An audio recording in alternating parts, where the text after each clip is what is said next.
All right, guys, welcome back to the Game Trail Podcast. I got a guest today, which you can't see. He's a man of mystery. Tyson Fisher is going to jump on the podcast with me today. I met Tyson today for the first time, actually, but he shot me some DMs via Instagram to ask me some archery questions. And we chit-chatted a little bit, and then he followed up with some pictures of a successful buffalo hunt that he just had. And I believe it was the Henrys, but I'm going to ask him about it here in Utah. But since archery buffalo hunting is probably something that I'll never get to do because I'm too behind the curve at this point, it's a pipe dream, if you will, for me, but it's something like I would really love to do. And so I wanted to, I thought it'd be fun to actually get Tyson on, somebody that's just recently done it, and kind of hear his hunting story and just talk shop. So he was kind enough to jump on with me. Before I get going, I got to hit promo. So promo code GameTrail. If you want to sign up for a GoHunt Insider account, you can use that promo code GameTrail, and you're going to get $50 back in the GoHunt gear shop. You can use that towards the purchase of anything that you want in the shop. Also, for anybody that is a member already, if you want to use my promo code GameTrail when you're shopping there at our gear shop, you're going to save yourself 10% on pretty much every brand. Also, shout out to Matthews Archery as a sponsor of the podcast. Appreciate those guys. I do appreciate Matthews. I'm going to run out and shoot some arrows hopefully tonight. With that, I'm going to jump on with Tyson. Tyson, can you hear me okay? Yeah, I can hear you. Gotcha. I got you loud and clear. So we actually started a little bit earlier, and we found that we weren't able to do video and audio at the same time. I think it might be my internet connection maybe, or it might be his. I'm not sure, but as long as I can hear you loud and clear. How's things? Where you, tell me a little bit about yourself. Where are you from? I'm from St. George, Utah. Born and raised down here. Gotcha. Sunny St. George. Yeah. What's the temperature down there today? 60, I think. 55, 60. Yeah, I was in a t-shirt all day working. No way. Do you ever get sick of that? Yeah, actually. It's kind of funny. We didn't even have like hoodie weather this year. Like it's just abnormally warm. Yeah. It's crazy. Been warm, man. We haven't had any snow in ages. It's a little depressing, to be honest, but hopefully we get, seems like every year March has been like our new wet snow month of the year. So hopefully we get some snow in March. It'd be good to see. Yeah, as soon as the elkhorns start hitting the ground, it's going to start dumping snow on us. Dude, every year this is exactly what happens. Like as soon as I get excited about shed hunting, and it's like maybe creeping up on like the 10th of March or something, and I think I got a spare weekend that I can run out, inevitably we're going to get like 2 feet. Oh yeah, then you can't get anywhere. Yeah. And then year. Any of those big early droppers are buried. Oh yeah, or already picked up. Jeez. Or picked up. Yeah. Exactly. There's a bunch of go-getters, that's for sure. For sure. So you married? You got kids? Yeah, I'm married. Been married for 2.5 years. Gotcha. Got a little boy, our first, back in June. Very cool. How's that going? He's a handful, but it's good. It's Yeah. the hardest thing I've ever done, but the best thing I've ever done. So Yeah, dude, their kids are great. My youngest is 12. My oldest is 20, which is hard to fathom. I can't. I mean, I'm old, but when I think about having an 18-month-old or something like that, I can't hardly fathom it anymore. oh yeah. But they're a ton of fun. Yeah, we're in the no sleep stage right now. He's learning everything, so Yeah, it's going. yeah. Wait till they get a little bit older and they start playing sports and doing stuff like that. It's like I had a guy hit me up today and he was like, "Hey, you're gonna come up and shoot the Utah Open archery shoot?" And I was like, "Man, I would love to, but every time I look at my calendar, I've got a kid somewhere, either doing some sort of activity or sport. So it's just like every weekend is filled up, which is good, keeps me busy, and it's fun to watch them, do their thing for sure." Oh yeah. My parents, they followed us all over the place, and my dad used to hunt like crazy. And those years, I kind of feel bad for him. It's like we took, a lot of years of his hunting career just from wanting to be, on the other side of the country playing sports between For me sure. and my two sisters. But Yeah. crazy. I want to ask you about how you got into hunting, but before I do it, I did a little background search. I was just reading up. I did a Google search. Usually if I have a podcast guest that I'm not really that familiar with, I try to do a little bit of research and just kind of figure out who this person is. But a lot of people, there's not like maybe a ton out there, but when I Googled your name, you were kind of a big deal when it comes to baseball, huh? I wouldn't say big deal, but yeah, I played a lot of it. I Dude, did. I would say in our neck of the woods, it's a big deal. So I pulled this. I hope you don't mind me reading it. So I pulled this from one of the newspapers. So it says, Dixie High's Tyson Fisher, the 2018 Deseret News Mr. Baseball. So were you like Mr. Baseball of the state of Utah in 2018? Yeah, yeah. I had to go up to Salt Lake and do a photo shoot and get out of my comfort zone and everything for that Mr. Baseball stuff. It I, was it I was bet kind you, of crazy. I bet you love that. Oh, yeah. I love the cameras, you know. Yeah. Yeah. No, I get it. But I was pretty impressed. I mean, it said you hit 512 in 2018, 33 RBIs, 9 home runs, which tied for tops in the state of Utah. It said you led Dixie to consecutive region and Utah state titles and named the 2018 state tourney MVP, which is super cool, man. Yeah. Yeah, it was fun. High school was a lot of fun. Do you look back on that pretty fondly? Yeah, yeah. I there's like a cliche of like high school baseball is the best baseball, Mm, and I never believed it until I was in college, and then it was like, man, I'd do anything to go back to high school. Like, really? oh, high school baseball was the most fun. It was you just get to be yourself, man. There's no pressure to it. It's just let's go out there and play baseball. You get to college, It's a it's business, a yeah. job, man. It's a job. Yeah. Yeah.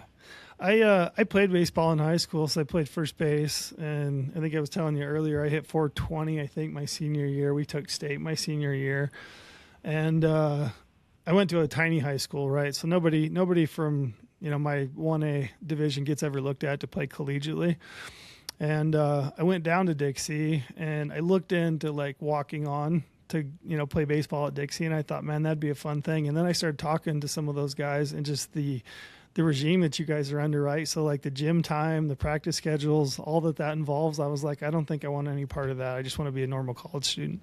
Oh yeah. No, it's a full-time job. Like try Hmm. and sneak in a day of hunting and you're not sleeping if you want to try and do other stuff other than baseball and class, Yeah. basically.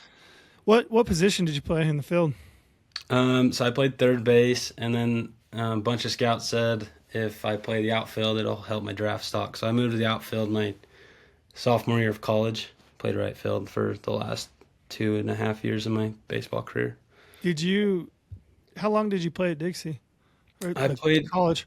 I played it there 5 years, 5 seasons. Well, 4.5 because COVID took like the majority of our season in 2020. Oh So I got man. that year back. And that was my big draft year, and it really screwed me up. But looking back, it's a good thing. Like I wouldn't be where I'm at if it wasn't for that. I'd probably be making pennies playing minor league baseball. So Did you? You said earlier you got drafted out of high school. yeah, yeah. So the Orioles wanted to take me in the 17th, and I turned it down, thinking, bet on yourself, go make more money, get drafted higher, and it Hmm. was gonna happen. Just COVID happened, and a lot of people's lives changed, but Yeah. for the better, I guess. Yeah. COVID would have dealt. How do you feel looking back on it? Do you feel? I mean, you can't go back in time, but do you wish that you would have taken the draft pick, or are you like satisfied with going to college and just like Um, I there's mixed feelings about it. Like it would have been cool to say I played professional baseball, hmm but where I would probably be at if it didn't work out would be a lot worse than where I am now. So right? I don't know, it's give and take. I always tell my wife when we're talking baseball, I'm like, I wish I would have just played football instead of baseball because I baseball there's no full rides, so you're no matter where you go, like you're paying Mhm. something, and football is 100% full ride. Right. I had a bunch of those scholarships too, and I should have just. I always think, man, I probably would have been better off playing football, but What position did you play in football? defensive end. Gotcha. And you had offers to play college football too. Yeah, yeah, I don't know, a dozen or so. Man, that's awesome. Yeah, yeah, it was fun. That's But really cool, man. yeah, Yeah, that's fun memories, and I don't know, man. It's impressive. I'm always impressed by anybody that can do something at the level, that it takes to get to a D1 school, and then obviously potentially professionally. It just takes an incredible amount of work and dedication. It's just fun to talk to somebody that's got both the talent and the drive, to do something like that. And I'm sure it kind of pushes you into kind of your hobby, if you will, of hunting. You probably take a lot of the same mindset from sports that you grew up with, and the amount of level of effort that it takes into hunting. But I wanted to ask you, like, how did you get into hunting? Have you always been into hunting? You said that your dad hunted, but did you always hunted? Oh yeah, yeah. We grew up hunting. My dad was awesome about like getting us involved. So Mm-hmm. like from the time I was as I don't know 2, that's all we did. Like weekends we were going up on the mountain looking for stuff, or going to the cabin, or you know anything really in the mountains. And I always said I'm gonna play professional baseball or professional football, make enough money to retire, and just hunt the rest of my life. Right. That was like the goal. And I mean, obviously I didn't get there, but yeah, it's always been hunting. I mean, that's what our family did. It was, you want to go to Disneyland or do you want to go to Fish Lake and go fishing? Oh, let's go fishing. Like Oh that's just wow, that's how it was growing up. But gotcha. Do you have siblings? I do. I've got 2 older sisters. Gotcha. Do they hunt too? My oldest sister, she's obsessed with hunting, and Really? yeah, yeah, That's awesome. she loves it. Like, and she's one of those. She's like the person that if she puts in for a tag, she's gonna draw it no matter the odds.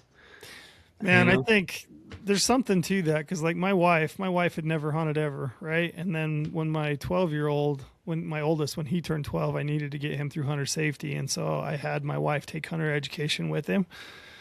And the very first year that I applied the two of them, so they finished hunter's ed, and I applied them a week later. And I see this credit card hit for an elk tag in Utah, and I was like so excited because I knew for a fact it was my kid. I was so excited. And the draw results come out, and it was my wife. She drew on her very first. I mean, she drew the Boulder elk on her very first application, having finished hunter's ed 1 week prior. Oh, geez. Yeah. Yeah, It's all downhill from there. sounds like your sister. Oh yeah. Yeah, yeah. My middle sister, she could care less, but my oldest sister, yeah, she's obsessed with it, and it's pretty cool. We get to Uh, hunt quite a bit up together, so. Are you guys competitive with hunting? We used to be, like a lot. We used to be. And then she had kids, and now it's, yeah. Yeah, But your priorities shift a little bit. just a little bit. Like obviously we want to kill the biggest deer in the family, which I have now, so that's good. But There you go. How I'm big? sure. He's like a low 80s buck, nothing Good buck. giant, but good buck, yeah. Good buck. Did your wife hunt at all? My wife hunts a little bit if she's got a deer tag, if she doesn't have a tag and she ain't going type. Right. Yeah. So she She's wants pre- to be she's either the trigger or she's sitting at home. Gotcha. Yeah. She's pretty good to let you go though. Oh, she's one of the most supportive people in my life. She's awesome that way. So, Right on. yeah. Very cool. I was looking at your Instagram page and I saw a bunch of photos of hounds. It looked like you've been out running lions. Yeah. Yeah. Is that something that you're still doing? No, 2 months ago I got out of it. Um, I was obsessed with it though. Like I still am. It's just where Utah's taking the Lions. I, it obsessed my brain a little bit, and it made me too upset that it was taken away from other things. So Gotcha. I said I better step away for a little while, but eventually we'll get back in, I'm sure. I wanted to ask you about because we just had the DWR. We had Dax and Kent Hershey, who's the kind of the state research head. He's doing all the collar studies and stuff. But I was going to ask you, what are your thoughts about this, mountain lion removal from 6 different units in the state? Um, a little different than most people that probably listen to these podcasts. Mm-hmm. Um, I saw a huge decline. I got back into it. So my dad had hounds for 15 years, and then I got so into sports that he had to get out because there was no time.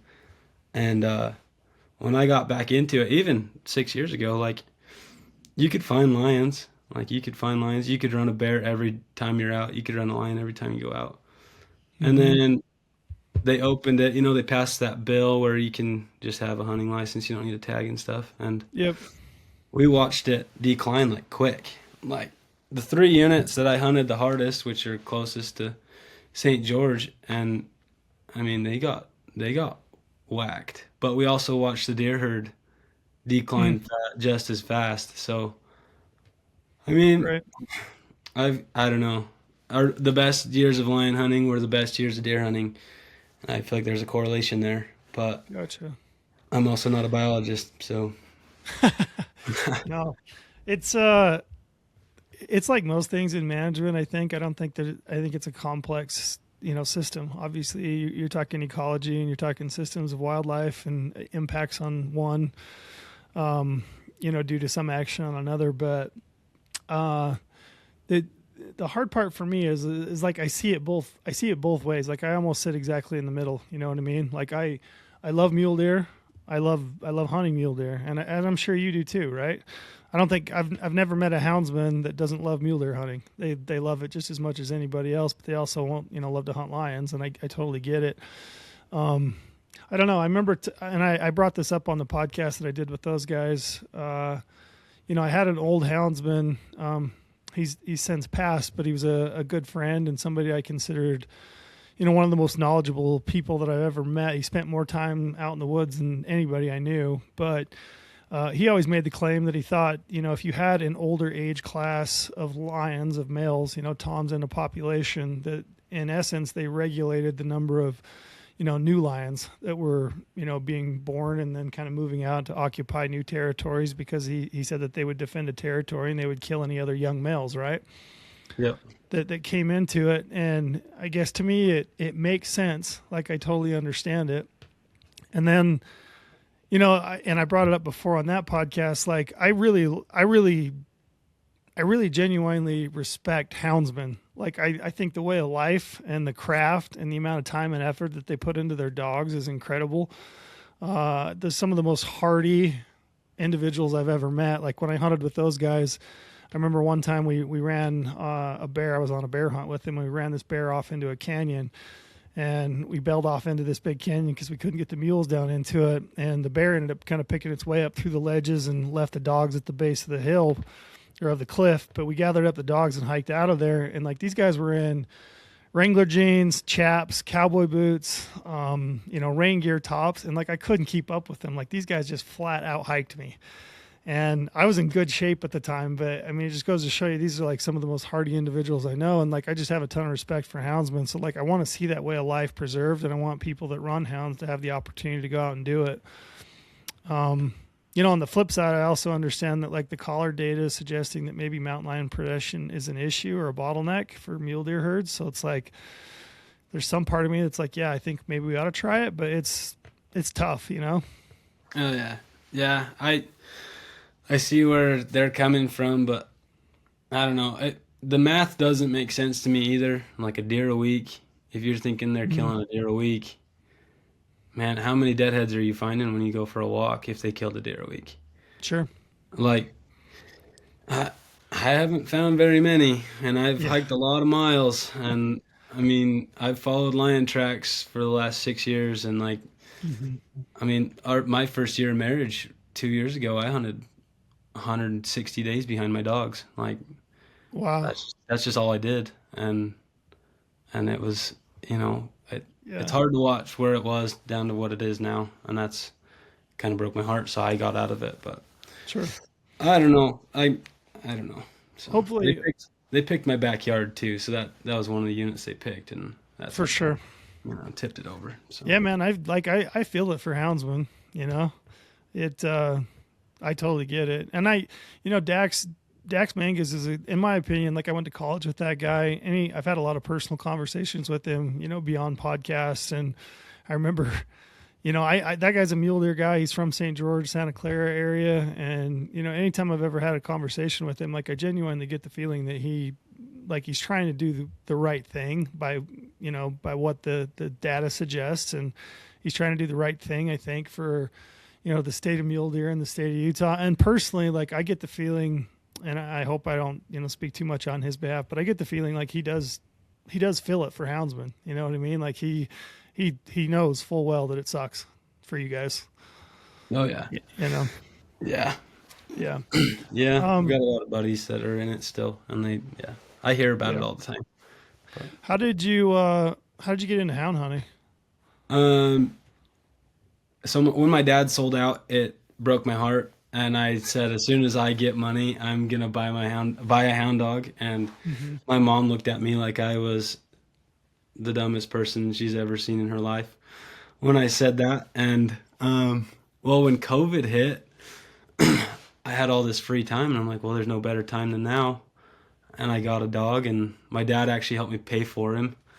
And What? then I struggled a little bit, and a good What? buddy What? named Jared Higgins got me a good dog. And Gotcha. Yeah, I yeah, know. I know, Jared. yeah. What'd you pay for that first hound? Do you remember?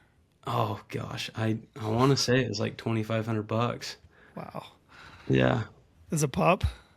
No, he was a like a 4-year old high tan dog from up north, Gotcha. and he ended up being okay, but he just wasn't super fast, and so we didn't catch as many lions as we probably should have. Hmm. And then Jared Higgins had this old dog, and he's like, dude, just come get him. So I went and hunted him, and then I bought him from Jared, and that's when everything kind of turned around and got my hands on another dog that changed my entire life. And he ended up getting killed at like 2.5 years old, and By a that's lion?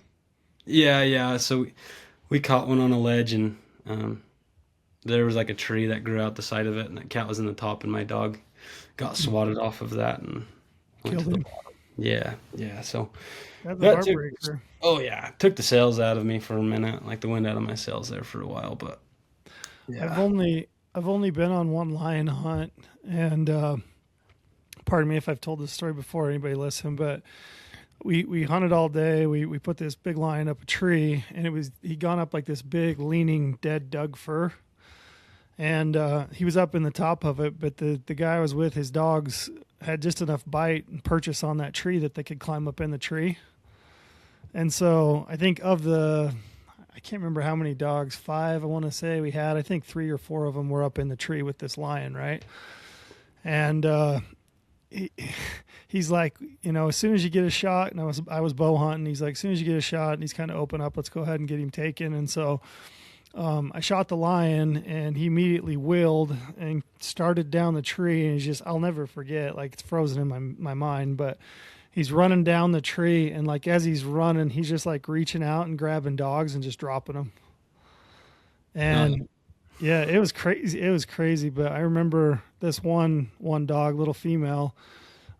He grabbed her by the head and pulled her out, and essentially just dropped her out of the tree. And luckily, there was enough snow on the ground that it kind of pad the fall, and it was on a pretty deep slope. So I remember she hit and rolled, but her ears were pretty chewed up. But I ended up carrying her out in my backpack. But it was like that was like one of the most interesting days I've ever spent in the woods. But the cool thing about it, and I'll always tell anybody this, the best part about that entire hunt was just getting to see this guy interact with his dogs and just seeing the dogs work. It was so cool. oh yeah, yeah. The dogs are the reason you do it. For sure. Any good houndsman will say that they're in it for the dogs. The bad ones, I guess, the bad apples of the group are the ones that if they're not killing stuff, then they're not happy. They're not satisfied. Hmm. But I think anything with dogs is fun. Like I'm itching to do something with dogs, and yeah, I don't know what, but that coyote dog and stuff has been kind of itching at me. Yeah. Get you some But greyhounds. Is that what they I don't are? know. Yeah, I don't know. We'll see. Probably not for a while, but Yeah. yeah. How many dogs is the most that you've had? I had 12 at one point. Oh wow. Yeah, I was way too many. I didn't need that many. I thought I was gonna be the best bear dog, hound dog guy in the West, and had Hmm. all these dogs, and man, it just turned into a circus. So I went back down to eight, and eight was like my sweet spot. Eight's still a lot of dogs, man. That's a lot of dog food. Oh yeah, it's a lot of dog food, but it seemed worth it when I was doing it. Were you married at this time? Yeah, yeah. When we got married, I had eight. I had Gotcha. eight, and then I got to six just from things Hmm. happening, and then I got down to four and added a puppy, and then I was like, you know what, this not being able to find stuff to run and the dog's kind of sitting around. That's when it was okay. It's a good time to get out. Right. Well, man, I hope you get a chance to get back into it if that's what you want to do. It's like I said, I hope houndsmen always exist. I hope they always get the opportunity to go out and do it because I think it's such a cool endeavor, kind of a cool thing to chase. Yeah, yeah. If Yeah. I get back in, it probably means we move to like Arizona or something where there's where there's good Mhm. lion and good bear population. But Right. Where so Arizona? You bring up Arizona. Is there any other states like is Nevada any good? Nevada's pretty good. They're two tags a year, Hmm. 365 days a year, and so it gets beat pretty good. Gotcha. Um, the nice thing about Nevada though is there's like two big conjugated cities and then a bunch of little cities, so there's not as many people in the hills. Hmm. And so it seems like you can find your pockets of lions, but then again, all your guys from Utah that aren't finding them are running to Nevada. Right. And Yeah. so, Spill over. yep, yep. Colorado's still good. Hmm. That's where my outfitter is. He's in Colorado, or my old outfitter. He's in Colorado. Gotcha. Arizona's probably different, right? A little bit because it's I mean it's almost entirely dry ground stuff, right? Yeah, yeah. A lot of those guys are just on the dirt, and that's where you make your dogs is in the dirt. Right. Like, that's how you make a hound into a hound is running stuff in the dirt. But Yeah. Different different animal, right? That can dry ground track. oh yeah, yeah. It's 100% nose work when it's in the dirt. When it's in the Hmm. snow, a good dog will just smell it once and they'll run it with their sight. They won't even run it with their nose anymore. They'll just pick their heads up and run the track by sight until they run into the lion, and then it goes up a tree pretty quick after that. Wow, I didn't know that. Yeah. Oh, that's cool.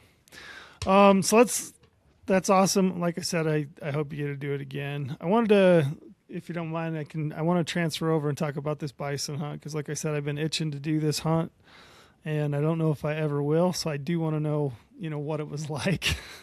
Oh, You originally hit me up. Let's talk your equipment first. You originally hit me up with some archery questions about, I think, stabilizers, right? yeah, yeah. Yeah. What did you end up using as far as I your ran bow setup? I ran cutter stabilizers, so I'd ran a 12 out the front and a 10 out the back. Gotcha. And then I was running a Hoyt RX9, the Ultra, Yep. and a Did you Spot Hog Booney. did you get a new bow for this hunt? I did actually. I was gonna use my old bow, and it's only 3 or 4 years old. And Hmm. my wife's like, "Hey, this is once in a lifetime. Like, do you want to shoot your old bow or do you want to shoot a new bow more?" And I was like, "I want to shoot a new bow more." Yep. She's like, "Well, then go get yourself a new bow." So I went and bought myself a new bow. Nice. But yeah, What were yeah. you using? So Booney sight, were you shooting 5 pins or single pin? I shot their. It's a 3 pin, but they're adjustable Yep. and they're vertical, Yep. and so it's a heavier sight. But I like shooting a vertical, and I don't want them to be stuck. I like to be able to have Yeah. your 20, 30, 40 or whatever. So Yeah. What did you land on arrows and broadhead setup? Because that was one thing I was really curious about.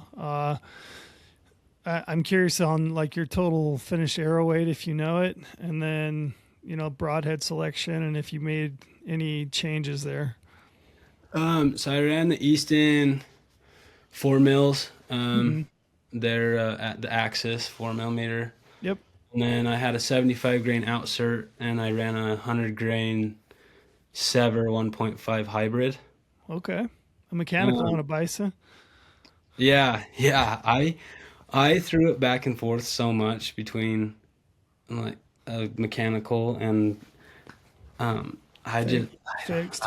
yeah, and a fixed. And talking to a few guys, it's like, man, you just want them to bleed. Like you want them to bleed Hmm. because if they're not bleeding, you're not going to find them because they're so tough.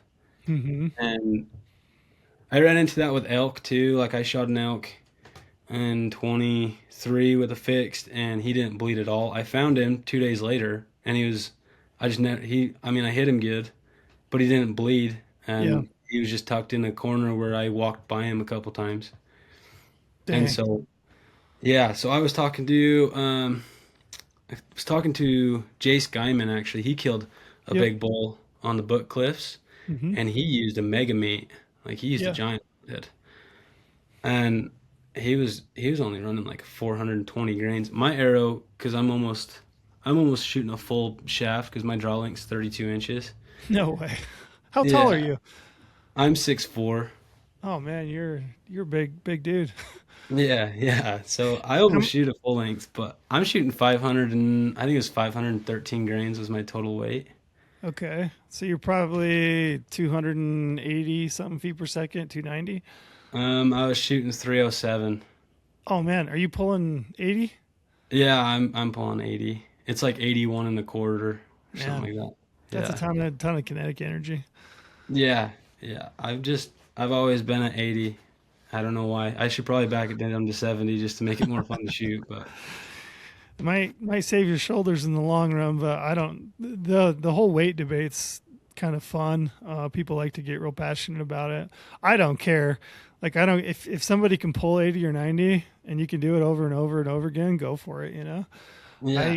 I can't. I know that for a fact. I'm not very strong. I haven't been to the gym in forever and ever, but I know I can't pull 80, so I shoot 70. And even for a number of years, I actually hunted at 60 and had no problem killing elk with it. But yeah, it's that's always a fun one on the internet and social media. People get pretty wound up about draw weight. Yeah, it's funny. I'll never shoot 90. I don't have a desire to go any heavier. I like I was a speed nut there for a long time, so that's why I shot 80. But then I was like, man, I'm giving up too much kinetic energy. Like Yeah, let's make a heavier arrow and let's freaking get some pass throughs. And so yeah. yeah, Speed's great, but if you don't have the the stiffness of the arrow and kind of the weight of it to push on through, you're just begging for shafts to break, right? oh yeah, Yeah, yeah, you're begging for problems. Um, so that's sounds like a solid bow setup. I mean, for bison, I mean you're definitely pushing way more more energy than needed. I am curious at the end of this. I want to hear like what was the impact like? Did you get a pass through? I didn't actually. The angle that I shot him at, there was just no way it was gonna go through. Like, Gotcha. yeah. And those shoulders, when you open those suckers up, oh my gosh. Like, Huge. yeah, they're huge. Yeah, they're huge. Yeah. So are you okay if saying what unit you drew? Yeah, I drew the Henrys. It was a Henry's tag. Very cool. Was it a bull tag or a cow tag? It was a hunter's choice, so I could kill either. Gotcha. Archery. Yep, How archery. how many years did it take you to draw that tag? I got lucky. I drew it with 12 points. Man, I Yeah. need I need some of that in my life. You know what's funny is I ran into a guy that got the turn back tag and he had 8 points, and I thought I was lucky. I've had one once in a lifetime species tag in Utah, and I had mountain goat, and that's what I started applying for. Way back when, and it took me 18 years to draw it, and 2 years actually. I was in the top point pool, for the number of permits that they had, but I was like the odd guy out. So if they had two permits, there would be three applicants with max points, and I'd be the odd one out. So I did that for 2 years in a row before I finally drew with Oh shit. with max points. So I'm not too hopeful with my bison apps, but I think I'm at like 6 or 7 at this point. So maybe someday I'll get a chance, but I doubt it. Yeah, it's funny. I told my dad when I drew it, it was, pandemonium, like holy shit, I can't believe I just drew that tag. And it was actually like not even the best tag my family drew, which is kind of funny. My mom drew her elk tag and ended up turning it back in, but Wow. it was crazy. And his whole thing is like, "Oh, I'm just going to keep buying points until I'm like up there and I can draw it." And I'm like, No "You way. can't. No, you can't draw unless your name's in the hat. Like you better keep your No. name in there." And yeah, I got really lucky and drew that tag. Yeah, 50% of those permits are randomly allocated. So, I mean, it's the same way in a lot of other states, and every year people will be like, well, can I just do points only? And I'm like, you can, but the only reason you should do that is if you just don't have the money or the time off, because otherwise you got to at least have your name in the hat for a random permit, right? Yeah, exactly. Do Like you, I'm putting in for the best elk because it's like if yeah, I draw it, I'm gonna figure out how to get down there and hunt it. But I'm not gonna be r- too aggressive until I have time everything else. Right. Do you remember where you were or how you when you found out that you drew the tag, or did you check your credit card statement or did you get the email? Actually, I was getting home from work and my buddy from, well, I think you've ran into him a couple times in Cedar, but he calls me and he's like, "Hey man, I drew my limited entry elk tag, an archery elk tag," and I'm like, "Oh, sweet! Like I didn't even know that, the draws were coming out." He's like, "Oh no, you can sneak into the app and you can like see like your points are gone and blah blah blah." I'm like, "Yeah, it's not even worth me checking. Like I'm not planning on drawing anything." And he's like, "No, I'll just do it." So I went in there and I was like, "Oh, unsuccessful on general deer, unsuccessful on my limited entry." I just like put my phone away. I was kind of like, "Oh, whatever." And then he's like, "Oh, what about once in a lifetime?" I'm like, "Dude, I'm not even gonna check. Like, screw that. Right. Like, I already didn't draw the two I was expecting to draw." And he's like, "Oh, dude, just check." So I checked, and I about dropped my phone. I was freaking out. I hung up on him and instantly called my dad. I'm like, "Dad, I drew a freaking buffalo tag," and yeah, it was funny. And then my wife got home from work, had no idea how exciting it was until I was like, "Oh, we're going to dinner. We're gonna celebrate. I just drew a buffalo tag." That's But crazy. yeah, That's always a fun question to ask people, like, who's your first phone call? Because you really find out who somebody is. When- you yeah, know what I mean? If you really want to know where you fit in somebody's priority list, when they draw a permit, you'll know. If you're their oh first phone call, you're way up on the list. yeah, yeah. That's no joke. Yeah, But that's hilarious. Do you know much about bison in the state of Utah as far as like the history of them or anything like that? so I had no clue. Like you're 12 years old and your parents are like, "Hey, what do you want to put in for?" And it's like, "Oh, Hmm. the biggest one that you possibly can. Let's shoot a bison," you know? Right. Yeah. And you have no idea. But then once you start, you draw the tag, the first thing you do, you start looking at videos, looking at, you know, stuff like Hmm. that. Like, where do you shoot them? How do you, like, stuff like that. I know the Henrys is like the only herd that actually survived everything. Like when they were trying to wipe them off the face of the earth, it was like the only herd of bison that are like naturally occurring, not like planted. Yeah. So the way I understand it is that Utah it was never like primary habitat, but there was definitely bison throughout the state of Utah, like in the valley bottoms and various areas. And then you had settlers moved west. They were essentially extirpated, killed off in the state of Utah. And then I think what they did is reestablish them with stock from like the Yellowstone herd. And That's I think at one point Yellowstone got down to like 25 bison total. oh geez. So yeah, and so but it's interesting is I know that the state of Utah that bison herd on the Henrys, and then they've obviously translocated bison over onto the Book Cliffs, and then you have kind of that nursery herd that they maintain on Antelope Island. But my understanding is that like that Henry's herd is one of the most genetically pure herds of bison ever remaining, Yeah. which is pretty cool. It's like you're actually hunting, plains bison that would have been here all those years ago. Oh yeah. Yeah. And don't let them fool you by saying plains because they're not in the plains. Yeah, that's hilarious. I was curious. That was one thing I wanted to ask you about was did you do much scouting for this hunt, or did you just do a lot of you probably know Trevor Thompson, don't you, from down there? Oh yeah, I talked to Trevor quite a bit. When I found out I drew it, he was like the second dude I talked to.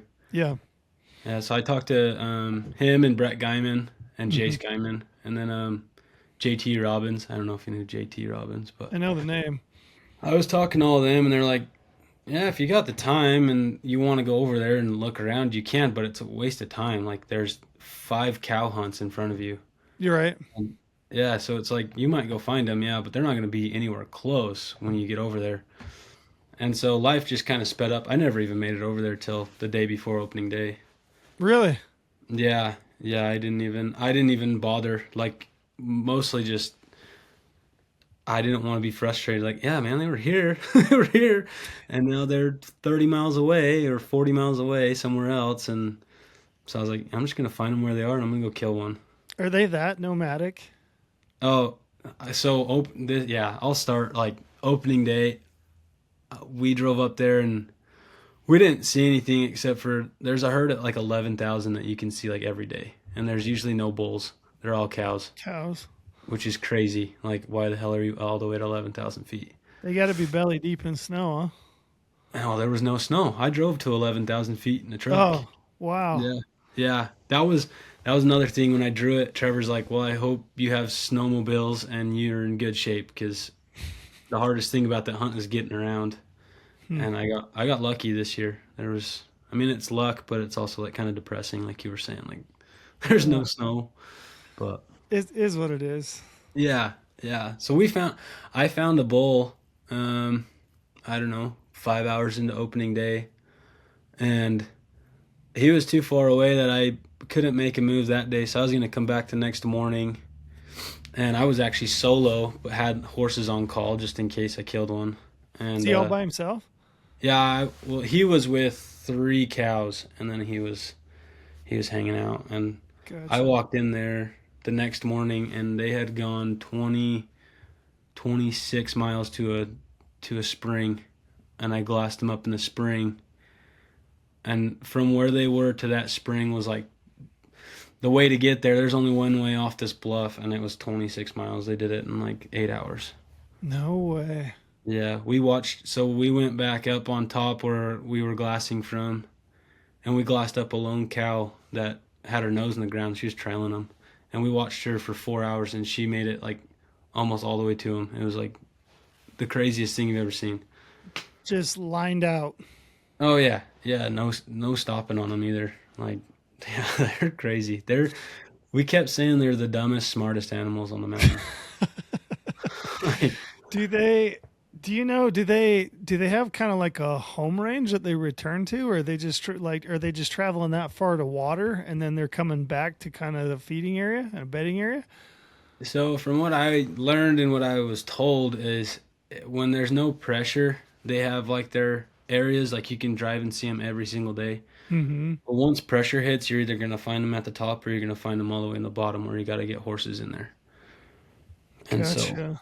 yeah, yeah, it was. I was I was There's no rhyme or reason, it seems. yeah. I was reading that they're pretty fast too. Like I didn't know a bison could run like 35 miles per hour.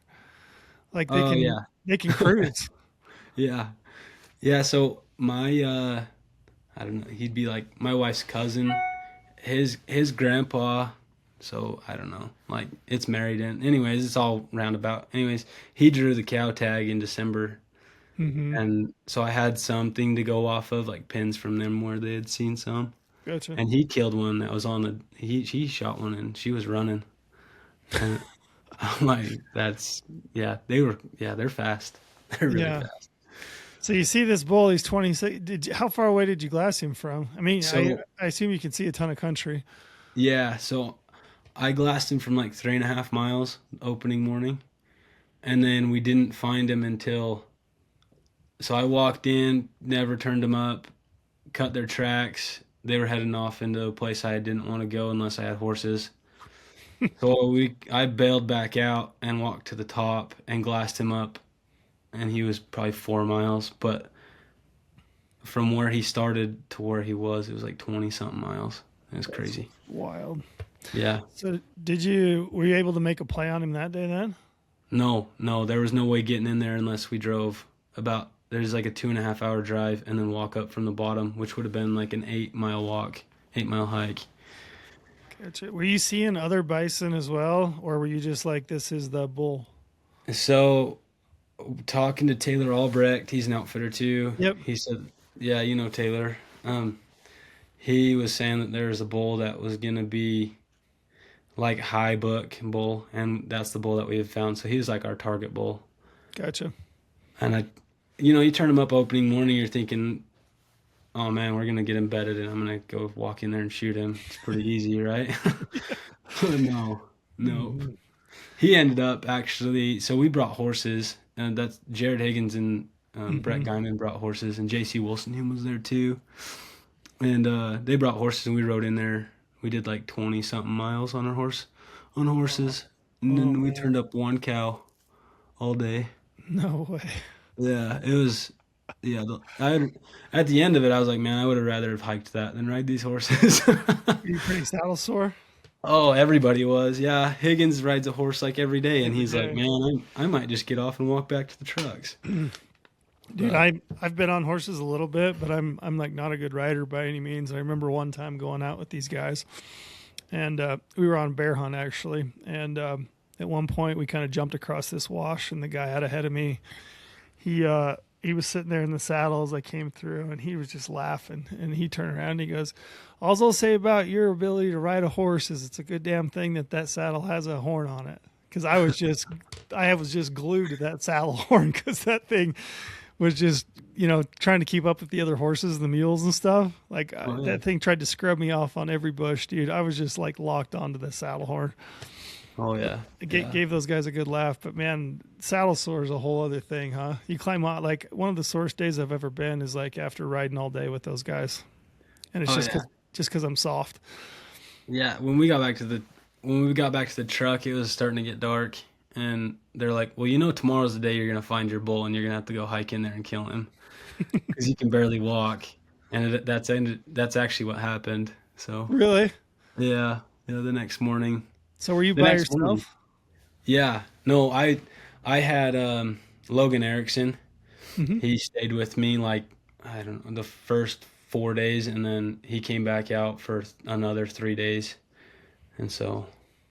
Those guys Yeah. stayed, and it was supposed to snow, so they obviously had hound dogs, and they were gonna go catch a lion. But Right. Yeah. Priorities, right? right, yeah, once in a lifetime, you can go catch a lion. Let's go Yeah. catch a lion. But Yeah. So is this the second day or the third day that you finally get on it? oh, so the first. Um, this was like day 10 when I finally Oh, got. no way. Yeah, so there was a lot of in between. So I'd found a bull opening morning, went in to try and kill him day 2, turned him up day 3, couldn't make a play. Day 4, went and found other bison. They were all cows Mm. on the top of it's called Pinnell, Yep. all the way to the top. And we thought there was a bull, and we sat there for 3 hours, and I couldn't say that there was a bull there. So we left. I came home actually for a couple days, and then turned around and burned back up there. And uh, I hunted for 3 days. I turned up a bunch more cows, just no bulls. Maybe one younger bull. I had a cow at 25 yards. I could have killed her, and I don't know. Te- Tempting. It was 10. Yeah, I came to full draw. I was gonna shoot her, and then I was Mm. like, the hunt's I think 17 days, and Yeah. so I'm like, dude, I got 10 days left. Like, I want a Yeah. bull, and For sure. so I passed her, and then it was a couple days of just covering country trying to turn something up, which is crazy. You would think that, I mean, they're 1,500 pounds. You should glass them up pretty easy. Mm-hmm. They're harder than mule deer. Like, To glass. oh yeah, I would bet you go sit on that mountain with a guy that can find a mule deer and say, hey, go find buffalo. Unless they're at the top, obviously when they're in the Sure. open. I mean, you're glassing the back of burnt trees, and we're sitting there with a 95 and some 15s and all these optics, and you're sitting there for 3 4 hours, and all of a sudden one turns sideways, and you're like, oh, there's one. It's No been standing way. there. Yeah, it's I yeah, wouldn't have. I wouldn't have thought that, but then I mean, mule deer. Like I don't know, you'd ever find one if they didn't have a white ass, right? right, But right. yeah, bison. I can see the color of a bison for sure. I can see them blending in. But man, they're such a big animal. You'd think they'd pop right out. Yeah, yeah. It Huh? was it was a big learning curve glassing them up. Yeah, I bet. Are you seeing tracks and stuff?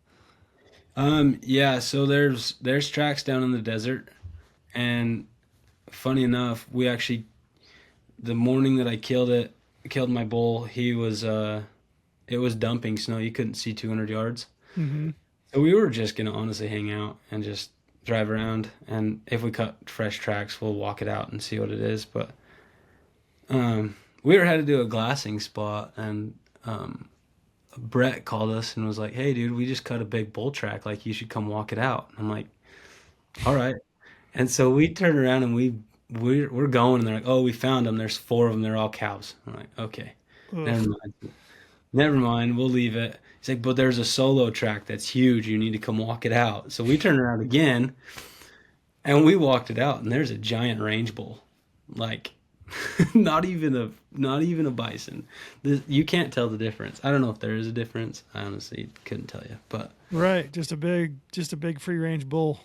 yeah, looking at us, and I'm like, what are you doing at 11,000 feet? There's No no way. other cows. There's just a lone range bull, and we gave Brett so much shit for that. It was like, you sucker.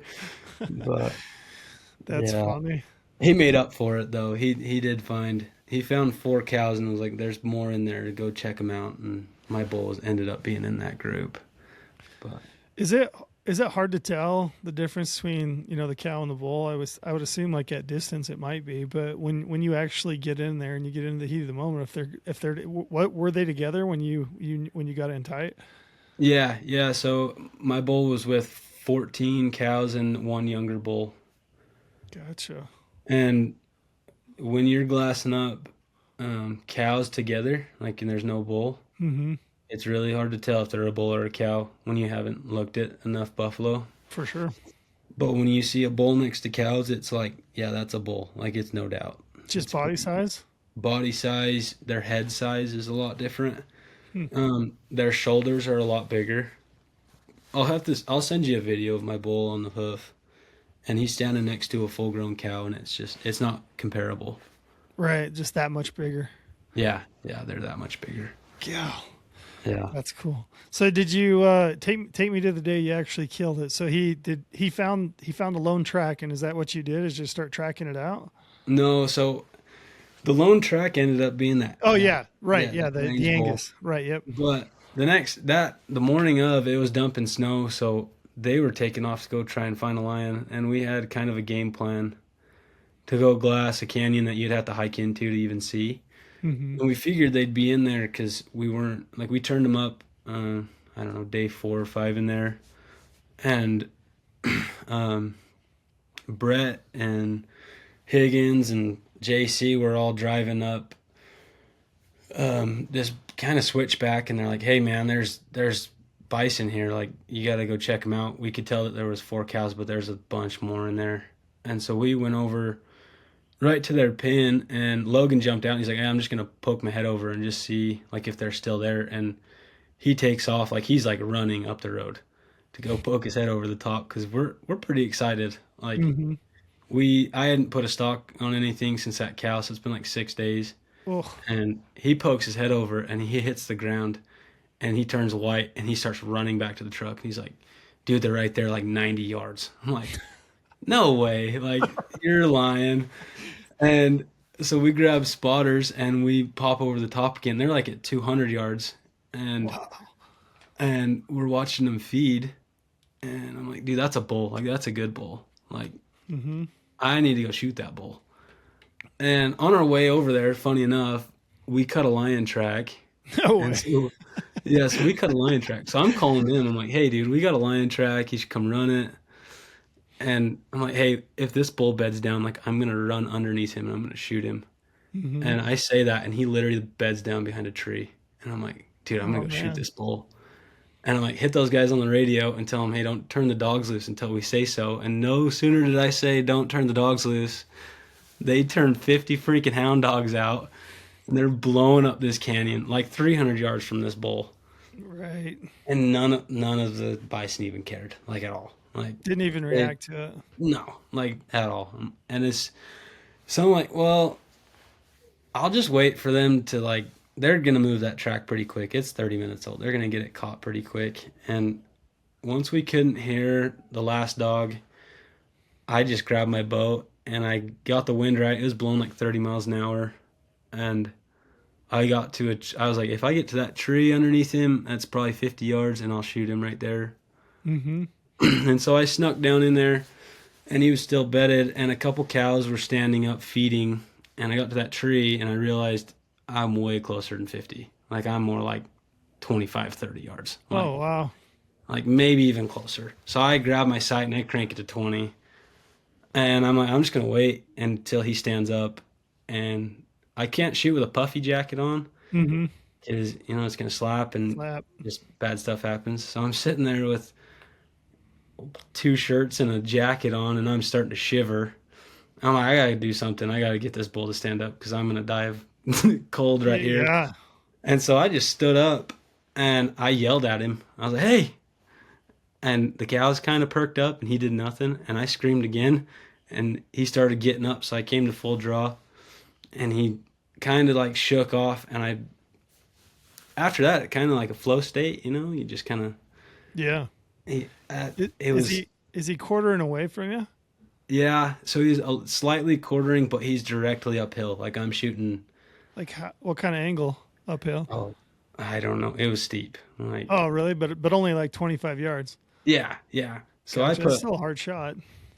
I put my 20-yard pin right underneath his armpit, and everything just, I mean, it felt so good. Like, Yeah, clean break.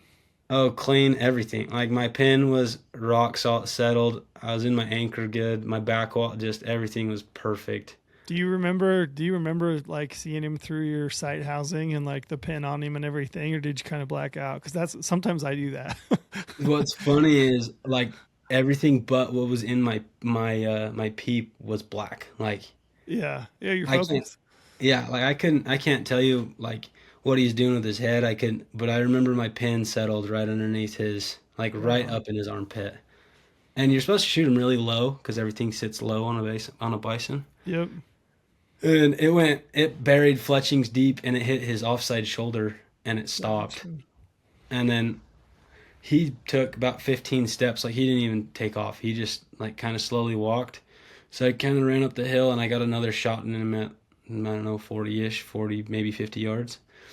And that was quartering again and I took both lungs and he laid down and died right there. It was probably a minute and a half between my Right, first shot and right, when he right in died. front of you. Yeah, right in front of me. Isn't that a crazy experience? It was the most incredible experience I've ever had on the mountain. It was Have you crazy. have you ever had that happen before on any other animal? No, I watched him die, but I've never had him like usually, you hit a mule deer and they take off. You hit an Yep. elk and they get out pretty quick. Hmm. And I don't think he knew what happened. Like Yeah.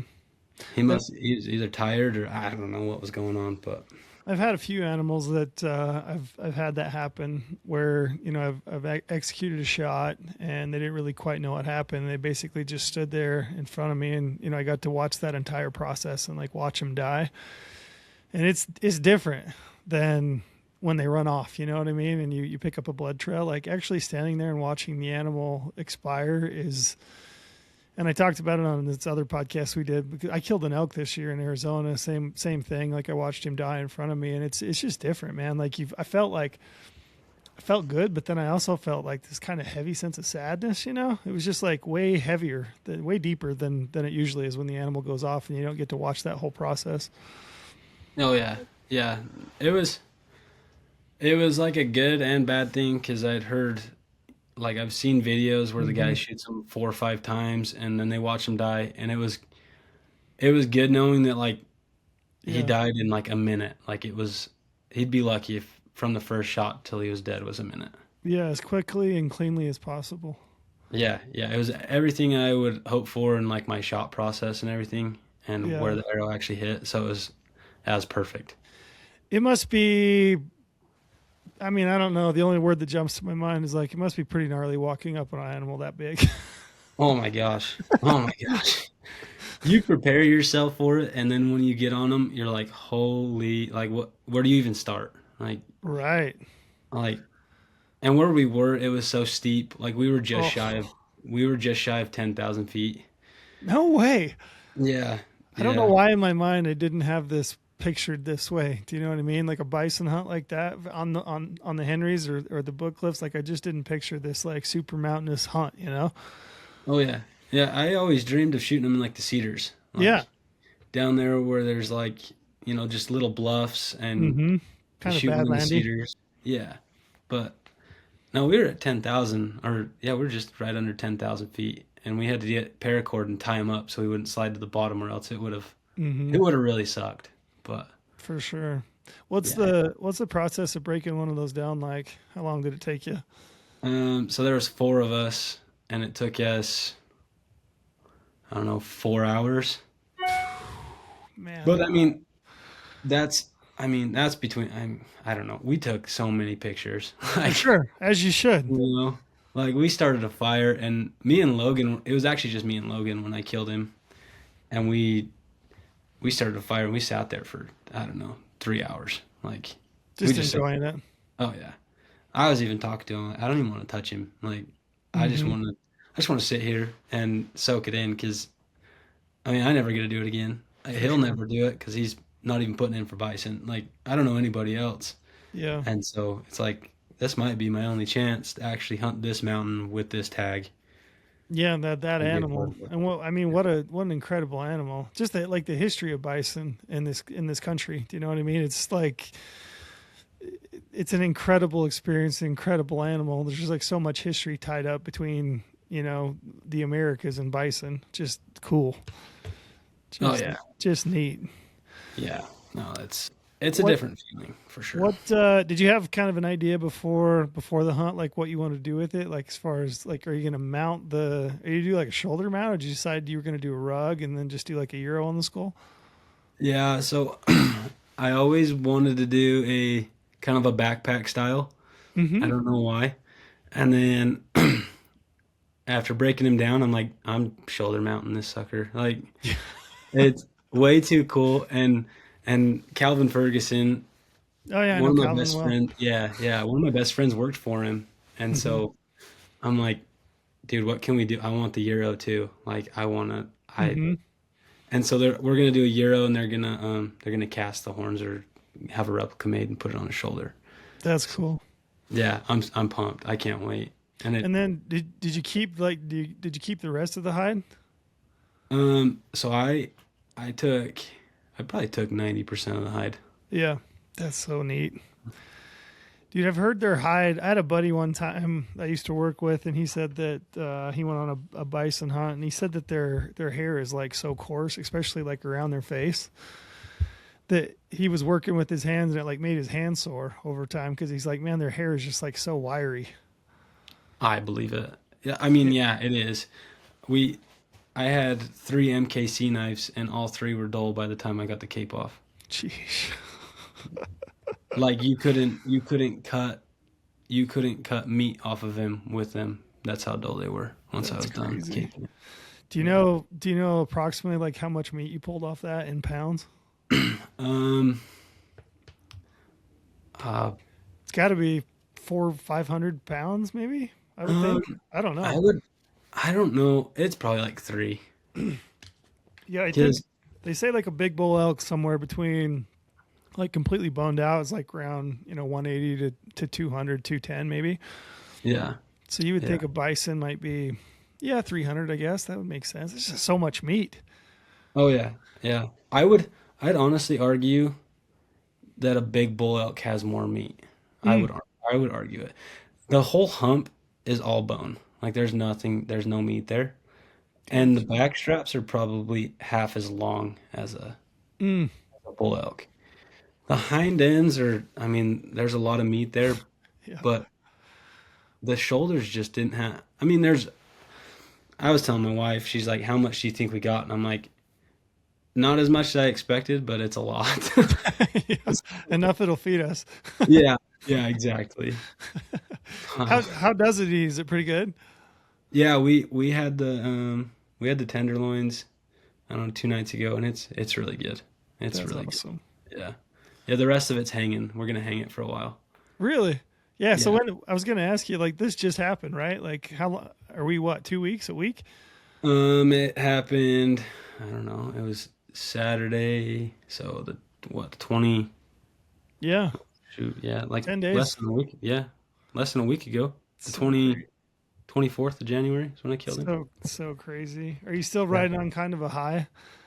Oh yeah, yeah, I think I can go slay a dinosaur if I wanted to. That's fun. That is the one thing about a hunt like that, man. When you work really hard for it and you kind of hope and dream about it, and it goes your way and you do it, and it's hard. You come home from that just feeling 10 feet tall, right? Oh yeah, just hoping for tags For now. for sure. You know, like I feel like I can capitalize on any tag after that hunt. But Yeah, I've had a few of those. I remember I had a late archery tag. It was the first year I ever decided to do this hunt in Arizona. And I remember I'd called this guy that knew the unit pretty well, and kind of the story goes, when I told him, hey, I have this late archery elk tag down here in this unit, I think one of the first things he said to me, he was like, why the hell would you put it in for that? He's like, that's a terrible hunt. He's like, it's awful. He's like, it's so hard, it's so thick. He's just like, it's the success rates are terrible, and like, it kind of put a chip on my shoulder at the time. Yeah. And I was like, oh yeah, I'll show you, So I went down and ended up, I killed a pretty decent bull. But yeah, I remember after that hunt for sure, I came home from that, and then I was like paying attention to the, the success rate the following year, just cause I wanted to see kind of where it fell. And I remember it was like 8 or 9% or something at that time. I think it's creeped up a little bit. People are starting to figure it out a bit more, but yeah, I remember thinking the same thing. I'm like, man, after that hunt, I could do anything. Like I'm the guy, Oh yeah. Yeah. It was funny because I reached out to another outfitter Mm-hmm. and I was like, hey, you got any tips? And he's like, yeah, there's like 100,000 acres of public land on the Henrys, and the bison are on 1% of it. Good luck. Oh, yeah. And I was like, oh, sweet. Like, sweet. And he's like, yeah, and there's 5 cow hunts in front of it. So you're going to be chasing like the worst time of year. And there's going to be snow. So good luck. I'm like, That well, I'm kind of gonna thing go is, kill one. yeah, that kind of thing is a blessing and a curse, right? I think Yeah. for some people, it probably does just scare the shit out of them, and they're like, no thanks, and think about maybe turning it in. There's some people that are just like, take that as a, like, not only is the hunt, I knew the hunt was going to be challenging, but now I feel like I have a chip on my shoulder, like I'm going to hunt it even harder. Yeah. Yeah, exactly. I responded. I was like, I'm going to go kill one and I'll send you Yeah, pictures. man, good for you. That's so And cool. so, yeah, I sent him a picture. I haven't heard back from him. That's hilarious. Is Calvin gonna do the mount? Yeah, yeah, he's going to do it. I'll have to pop down there and see that. Yeah, I actually just got a text that it's off to the tannery. So, Yeah, he's funny. He hit me up maybe a week ago, and he was like, "Hey, I'm thinking about getting a new bow," and he's like, "Would you, help me set it up?" And I said, "Yeah, absolutely. Like, all you got to do, get the bow, the parts and pieces. If you need suggestions, let me know. But yeah, I would love to like help you out." And he's like, "I'll trade you a mule deer mount for it because my 12-year-old killed a pretty good buck this year that he wants to have mounted." And I was just like, "Dude, that's not an apples to apples." I'm like, "It'll take me 3 hours max to like set the bow up and tune it and get you shooting it real well." And I'm like, "It'll take you a hell of a lot longer to do a deer mount, yeah, he's a great dude. I like Calvin a Good. lot. Yeah, Calvin, Rob, and are awesome. They're some of my favorite people for sure. No, they're awesome. Yeah, I always I like to stop in there. Although if I do, I have to be careful about it because if I do, I'm there for like an hour and a half, 2 hours just shooting the bull. Oh yeah, and staring at everything that they have in there. Isn't that fun? Oh yeah, yeah, Yeah, it's crazy. I love it. Jeff Baird's the same way. Like if I stop at his shop, I'm just there talking and looking at mounts for hours. Oh yeah, Jeff's a stud too. I like him a lot. Yeah, good dude. Yeah, again, another one of my favorite people. Yeah. Do you have tags this year that you're kind of hoping for? I'm gonna be super aggressive with my elk points in Utah. So Okay. yeah, I've got some point. I'm debating honestly, but I've got plenty of dedicated points, so I'm gonna try and get a dedicated tag too. Nice, man. You're in for a solid year then. Yeah, I've got a bunch of out of state points I want to burn, but we'll see kind of what Utah brings and see what I can get away with the family and stuff. So. Yeah, that's one of the bonuses of having your dad having been as involved in hunting as he was. It sounds like when you were a kid, is that he probably was applying you for places and building points for you before you even really realized what you had, right? Oh yeah, he was good about it. There's some states that I give him crap because I'm like, hey, why didn't you put me in there? And it's like, well, I didn't Yeah. hunt it, so you weren't going to either. Yeah, you But didn't have an endless budget. yeah, exactly, Yeah, exactly. getting pricey for sure. Yeah, like Nevada. I'm trying to make it worth putting in for Nevada, but I don't know.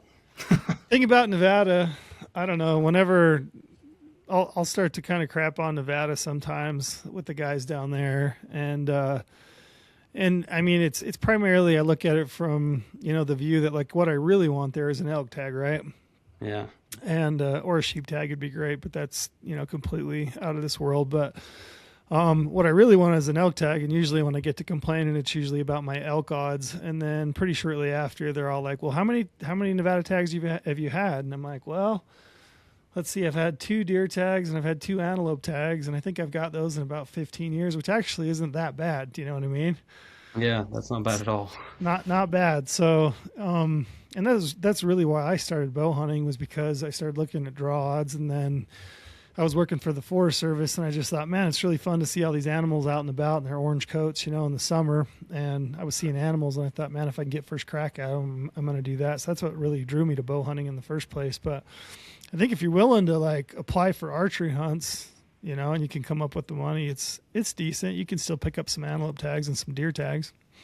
Yeah, yeah. I mean, I just want an elk tag in Nevada. That's me. You and me both.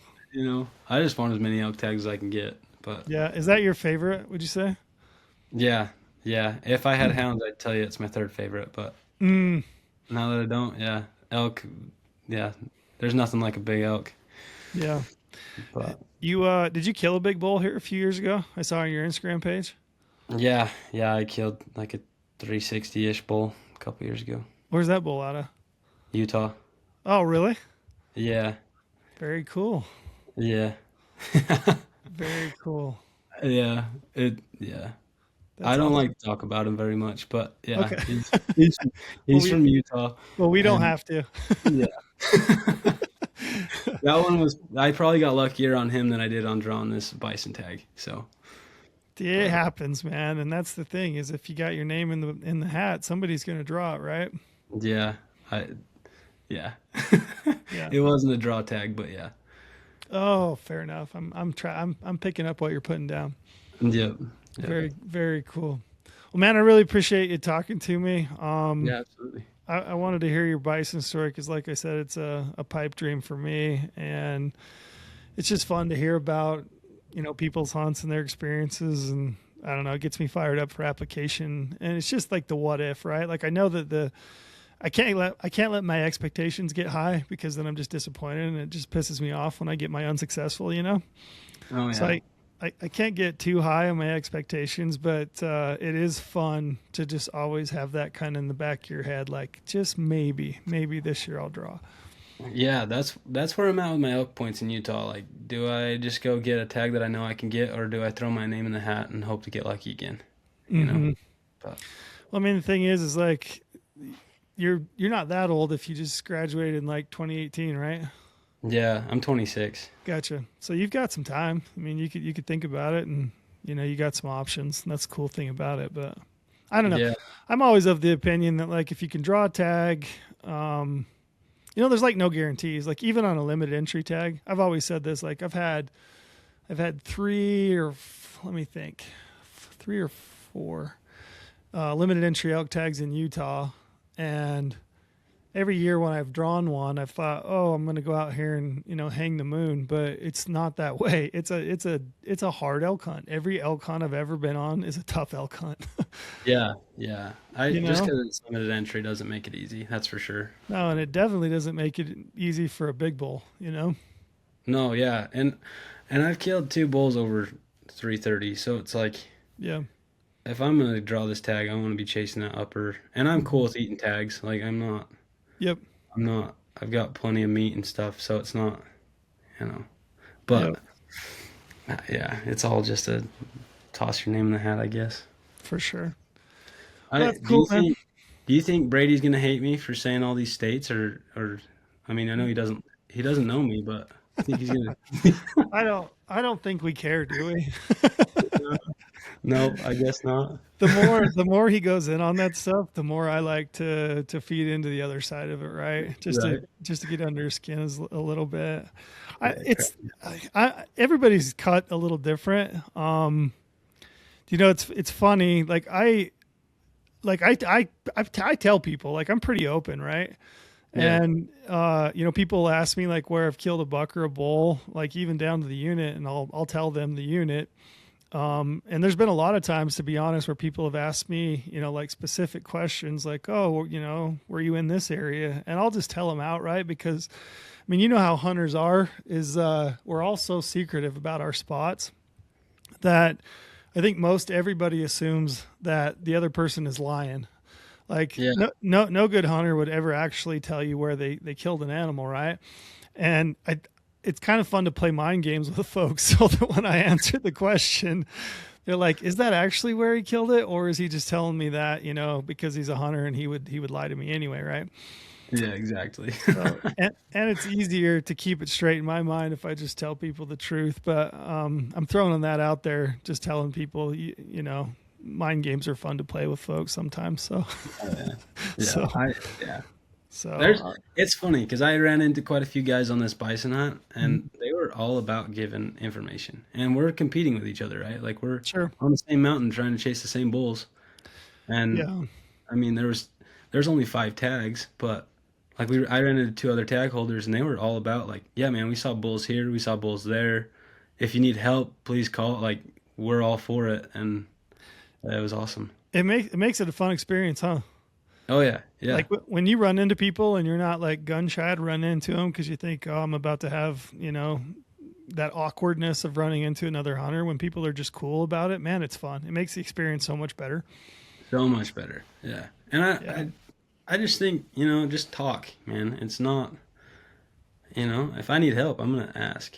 Sure. It's not, I'm not going to say about, hey, man, yeah, there's a guy that asked me if I'd come and help him this weekend because it closes tomorrow. And I gave him my number. I was like, hey, if I'm around for another day or two, I'll come and glass for you. I'll walk you into something if I ended up killing. And then I ended up killing the day I was supposed to leave. But Right. yeah, Yeah. I'm a believer in karma too, man. I think that stuff comes back around. absolutely. I think if you're a little bit more willing to be, friendly, offer up some information or help if you can. I think, at least in my experience, when I have done that, I felt like it comes back around tenfold. So I need all the help I can get. So I'm trying to put that karma out there. Me too. Yeah. Well, all right, man. I appreciate your time. I'm sorry about all the technical difficulties. We tried to schedule this a couple different times and had some issues and obviously some tech issues today, but I appreciate your time and effort. And I was just super excited when I saw your message and saw the bison that you killed. And then now having heard about how difficult it is, like I'm even that much more stoked for you. Oh, yeah. Thank you. Thanks for having me on too. Yeah, I appreciate it.